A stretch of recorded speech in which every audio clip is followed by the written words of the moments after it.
Oke, assalamualaikum warahmatullahi wabarakatuh. Baik lagi di Hilmi Batullah dan Hilmi Arasya. Ini masih pagi ya.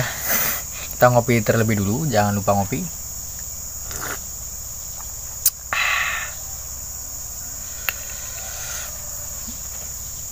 Oke, jadi ada pertanyaan masuk seperti ini ya. Dan kalau menurut saya ini sih miris ya. Miris. Kasihan ya, kasihan. Karena mungkin di bengkel di daerah dia, di daerah Mas Bro ini nggak ada bengkelnya di sana, dan Mas Bro nya juga kurang pengalaman di motor mungkin ya, apalagi di pulsar gitu. Jadi gini Mas, kalau misalkan ada permasalahan di aki atau ada kendala di kiprok, kemudian kita ganti kiproknya, kita ganti akinya, dan kemudian bermasalah lagi di bagian yang sama, ya sudah pasti penyakitnya bukan aki dan kiprok ya, gitu ya.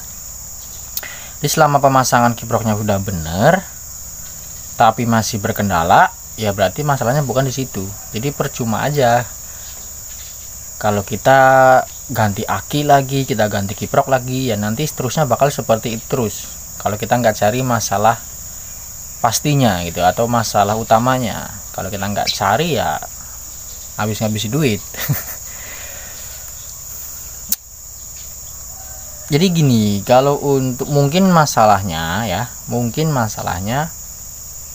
aki sering tekor ya, mungkin aki sering tekor, makanya diganti kiproknya. Kemudian kiproknya udah diganti, ternyata aki masih tekor gitu kan, atau mungkin tiba-tiba si kiprok meleleh ya. Jadi jika dua spare part itu sudah kita ganti dan timbul masalah yang sama, maka yang harus kita lakukan adalah kita diwajibkan untuk mengecek spool atau pusat listriknya dari motor ya.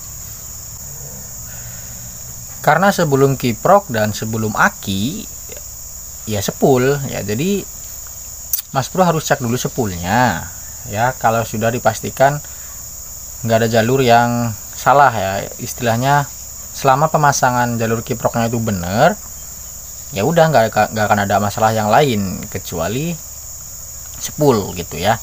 Jadi untuk Mas Bro silahkan dicek dulu spoolnya, dan cara ngecek spool harus menggunakan alat ya. Kalau nggak punya alatnya tinggal dibawa ke tukang gulung spool atau ke tukang dinamo lah ya.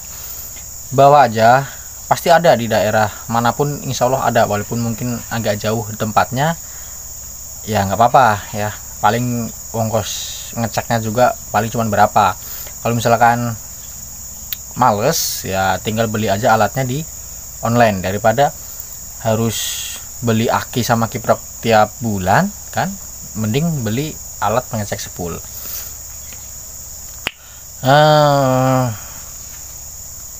Jadi untuk mengecek spool nggak bisa kita lihat dari fisiknya aja. Jadi selama fisiknya belum terbakar berarti spool bagus, itu belum tentu.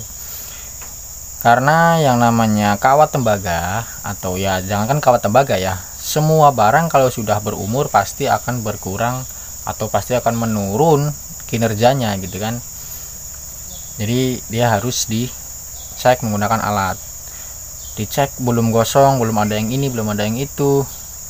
Tapi kalau dia sudah berumur ya sudah pasti dia bakal berkurang dayanya gitu. Jadi untuk saran saya dicek dulu spoolnya. Kalau misalkan spoolnya rusak bisa diganti atau bisa digulung ulang. Digulung ulang ya, tukang spool pasti tahu lah ya. Ya, aduh, kok gelap.